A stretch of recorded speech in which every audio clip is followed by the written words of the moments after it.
আসসালামু আলাইকুম আমার প্রিয় আপু ভাইয়ারা, আশা করি আপনারা সবাই অনেক অনেক ভালো আছেন। আমিও আলহামদুলিল্লাহ ভালো আছি। তবে মনটা বেশ খারাপ, যদিও আজকে মন খারাপের কারণ নাই বললাম। তো এটা 2 দিন আগের ভিডিও, গতকালকের ভিডিও। তো আজকে এটা আপনাদের সাথে শেয়ার করছি। আর প্রথমেই বেগুন হারভেস্ট দিয়েই শুরু করলাম।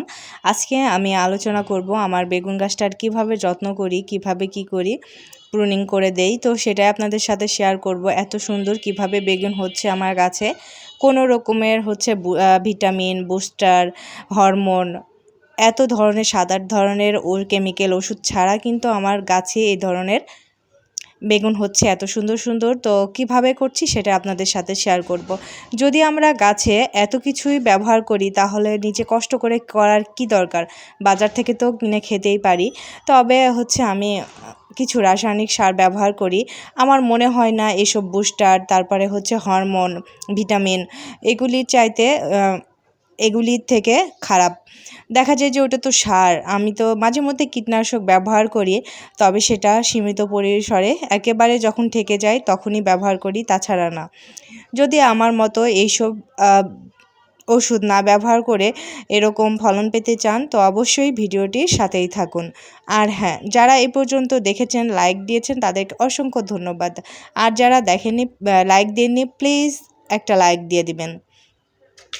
এই 2টা শসায় মনে হয় এবার এই গাছটার লাস্টটা শসা। কেন বলছি, গাছের অবস্থা কিন্তু অনেক খারাপ, কেমন যেন মারা যাচ্ছে।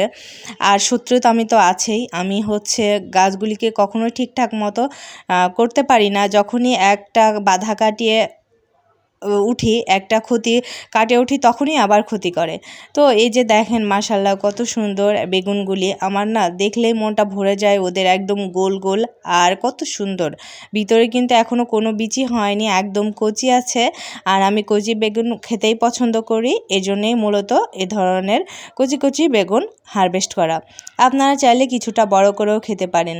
তো এই যে দেখেন, এটা আমি আগেই ভিডিও করেছিলাম আপনাদের সাথে বোঝানোর জন্যে যে আমি কিভাবে এত সুন্দর বেগুন খাচ্ছি। আর আমার টবের নিচে ভিতরে দেখেন আর একটা ছোটো টব, ওই টবের ভিতরেই কিন্তু আমি সর্বদা কিচেন ওয়েস্ট দিয়ে রাখি। এতে করে যেই কিচেন ওয়েস্ট থেকে লিকুইড সারটা তৈরি হয়, এতে করে বেগুন গাছ সেটা সরাসরি গ্রহণ করতে পারে। আবার ওই কিচেন ওয়েস্টগুলি যখন পচে সারে পরিণত হয়, জৈব সারে, তখন কিন্তু সেটাও আমি গাছের গোড়াতে কিংবা মাটি মেশানোর সময় সেটা ব্যবহার করতে পারি। আর এই যে দেখেন, আমি একটা ছোট্ট বেগুন ছিঁড়ে ফেললাম। হয়তোবা ভাবছেন ছিঁড়ে ফেললো কেন, এত কষ্ট করে একটা বেগুন হয়, এত মায়া লাগে না? নিষ্ঠুর মহিলা, আসলে নিষ্ঠুর না, ভালো কিছু পেতে হলে কিছু ক্ষতি করতেই হয়। তো এখানে পাশাপাশি একই ডালে 2টা বেগুন ছিল, এর জন্য মূলত আমি ওইটা ছিঁড়ে ফেললাম যেন বড়টা ভালো মতো বড় হয়।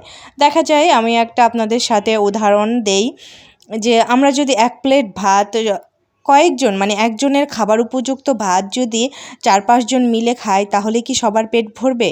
ঠিক গাছের ক্ষেত্রেও এমনটা।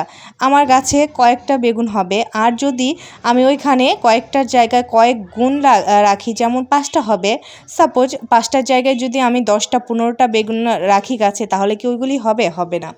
তো এজন্যেই আমি সবসময় এরকম কম পরিমাণে বেগুন রাখি, এতে করে বেগুনের সাইজটা কিন্তু যথেষ্ট ভালো হয়। আর আপনারা অনেকেই বলেন বেগুনের ফুল হয় না, বেগুনের ফুল ঝরে যায়। কেন ঝরবে?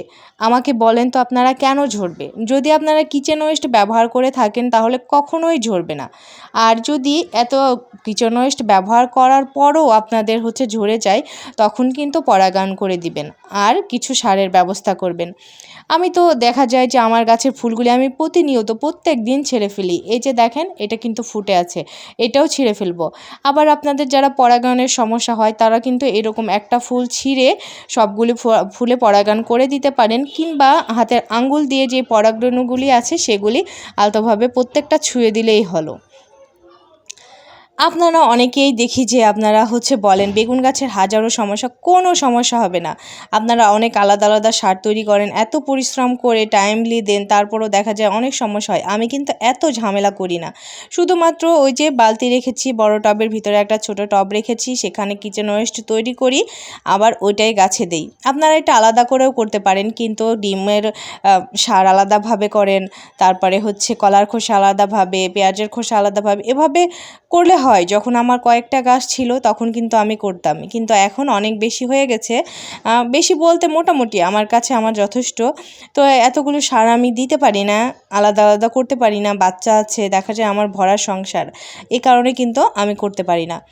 আর এই যে দেখছেন আমি কিন্তু হচ্ছে ছিঁড়ে ফেলছি, আবারও হয়তো বা ভাববেন পুরুষ ফুল স্ত্রী ফুল দিয়ে পরাগায়ন করছি, এটা কিন্তু না। প্রত্যেকটা ফুলেই কিন্তু হচ্ছে স্ত্রী ফুল, আর যেগুলি ফুলের ভিতরে থেকে ফল বের হয় সেগুলি কিন্তু স্বপরাগায়িত জাত। এজন্যে যেই রেণু একটাতে ফুলেই রেণুও থাকে, আবার গর্ভাশয়ও থাকে, তো আলতোভাবে ছুঁয়ে দিলেই কিন্তু হয়ে যায়। আর কতটা ঝোপালো গাছ দেখছেন, আমি কিন্তু এর আগেও একদিনকে ছিঁড়ে ফেলেছিলাম, তারপরেও দেখি বেশ কিছু ডালপালা অতিরিক্ত আছে, সেগুলি কিন্তু আমি ছিঁড়ে ফেলছি। আমার 5টা ডালে 5টা বেগুন রাখবো, এখানে যদি 15-20টা ডাল থাকে, 15-20টা বেগুন রাখি, তাহলে কি দরকার? শুধু শুধু তো হবে না। আমার গাছে ধরার হচ্ছে সামর্থ্য হচ্ছে 5টা, সেখানে আমি যদি অতিরিক্ত ডালগুলি ছিঁড়ে ফেলি, ফুলগুলি ছিঁড়ে ফেলি, ফলগুলি, তাহলে কিন্তু ওই 5টা ফল খুব ভালো মতো হবে। যদি ভালো কোয়ালিটির ফল পেতে চান, ভালো খেতে চান, তাহলে অবশ্যই এই কাজগুলি করবেন। অতিরিক্ত ডালপালা, অতিরিক্ত ফুল ফল রাখার কোনো দরকার নেই। আর যদি আপনারা বলেন যে ফুল ফল আসছেই না, তো আমি আপনাদের বলবো আপনারা কিচেন ওয়েস্টটা ব্যবহার করেন।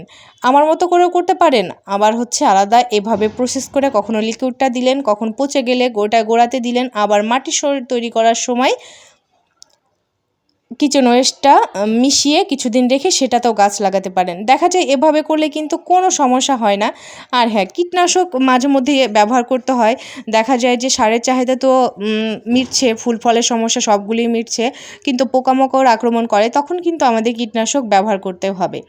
আবার আপনারা রেগুলার নিম তেলটাও ব্যবহার করতে পারেন। নিম তেল যেহেতু আমার কাছে একটু ব্যয়বহুল মনে হয়, এজন্য আমি এটা করি না। দেখা যায় যে আমি যদি অতিরিক্ত খরচ করি, আর আমার বাগান করতে কিন্তু অনেক বাধা। আপনারা ইদানিং আমার যারা রেগুলার দর্শক তারা তো জানেন যে আমার গাছ কত ক্ষতি করে। এর জন্যে আমার হাসব্যান্ড কিন্তু বাগানে তেমন খরচ করতে দিতে চায় না। আর ওইরকম কিন্তু আমাদের অ্যাবিলিটি নেই যে আমি অনেক বেশি খরচ করব, এরকমও কিন্তু আমার সামর্থ্য নেই। তো এজন্যে আমি চেষ্টা করি খুব কম খরচে কীভাবে খুব ভালো মানের ফসল ফলানো যায়, সেটাই কিন্তু চেষ্টা করি। তো আপনাদের যদি আমার কথাগুলি ভালো লেগে থাকে, তো অবশ্যই আপনাদের ফ্রেন্ডস ফ্যামিলির সাথে শেয়ার করতে পারেন। আর গাছ কিন্তু অতিরিক্ত ঝোপালো রাখবেন না, অতিরিক্ত ডালপালা রাখবেন না, কম সম ডালপালা রাখবেন, তাহলে দেখবেন কিন্তু ফলন অনেক ভালো হচ্ছে। আর সেই কতগুলো আমি কিন্তু ডাল কেটে ফেলছি প্রত্যেকটা থেকে। দেখেন যেখানে 2টা 3টা আছে সেখানে কিন্তু হচ্ছে আমি একটা রেখে বাকিগুলি ফেলে দিচ্ছি। আর সেই সব ডালে কিন্তু প্রচুর পরিমাণে ফুল আছে, ছোট বড় অনেক, তারপরেও কিন্তু আমি ফেলে দিচ্ছি।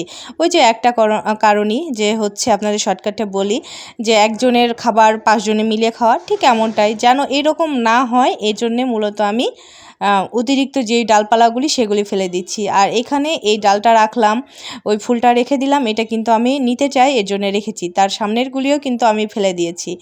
আর আপনারা খুব ভালো করে একটু খেয়াল করলে দেখবেন যে আমি প্রত্যেকটা ডগা কিভাবে করে হচ্ছে প্রুনিং করে দিচ্ছি। তো আপনারা যদি এইরকম পদ্ধতিটা অবলম্বন করেন যে অতিরিক্ত ডালপালা ছিঁড়ে ফেলেন, অতিরিক্ত ফুল ছিঁড়ে ফেলেন, ফল ছিঁড়ে ফেলেন, সাথে 2টা 3টা ফল না রাখেন, তাহলে কিন্তু দেখা যায় ফলের সাইজটা কিন্তু অনেক ভালো হবে। খুব অল্প পরিমাণ সার দিয়ে অল্প গাছেও কিন্তু খুব ভালো ফলন পাওয়া যায়। এখন হচ্ছে যদি অনেকেই আবার বলবেন আমরা গাছ ভরা বেগুন চাই, তো গাছ ভরা বেগুন পেতে হলে কিন্তু ওইরকম টব ভরা সার দিতে হবে। কথাটা মাথায় রাখবেন যে ছাদ বাগানে যত বেশি টাকা খরচ করবেন তত বেশি কিন্তু ফল পাবেন। আমি অত টাকা খরচ করতে পারি না, এই জন্যে কিন্তু আমি অল্প পরিশ্রমের অল্প খরচের ভিতরেই কিন্তু যতটুক পারি ততটুক করি, এই আর কি। তো অনেকেই দেখা যায় যে ফুল আসে না, তারা কিন্তু আমার মতো এই পদ্ধতিটা অবলম্বন করতে পারেন কিচেন ওয়েস্ট ব্যবহার করে। আর এখানে যে নির্জনা আপু বীজ পাঠিয়েছিল তাল বেগুনের, সেটা আমি আজকে কয়েকটা বপন করে দিব। আমার দেখা যায় যে বেগুন গাছের আর প্রয়োজন নেই, তারপরেও সামনে রমজান আসছে, আর বেগুনিটা আমাদের খাওয়া হয়, তবে দেখা যায় আধা কেজি বেগুনে আমার পুরো মাস চলে যায় লম্বা বেগুনে। তো আপু যেহেতু দিয়েছে এই জন্যে মূলত আরও চারিয়ে দিব, আর একটা বেগুন গাছ হলে আর একটু ভালো হবে এই কারণে। তো এখানে আমি সাজনার যে বিচিটা বপন করেছিলাম, আমার যেহেতু টবের মাটির সমস্যা, এই জন্য আমি এই টবেই দিয়ে দিলাম একসাথে 2 ধরনের। তো সাইড থেকে আমি যদি উঠে গাছগুলি চারাগুলি উঠিয়ে ফেলবো, আর সাজনা কিছুটা বড় হলে তারপরে পটিং করে দেব। তো আমার ভিডিওটি কেমন লেগেছে যদি অবশ্যই কমেন্ট করে জানাবেন। আপনাদের যদি গার্ডেন বিষয়ে কোনো প্রশ্ন থেকে থাকে সেটাও জানাবেন। আমি আমার সাধ্যমতো চেষ্টা করব সমাধান করার।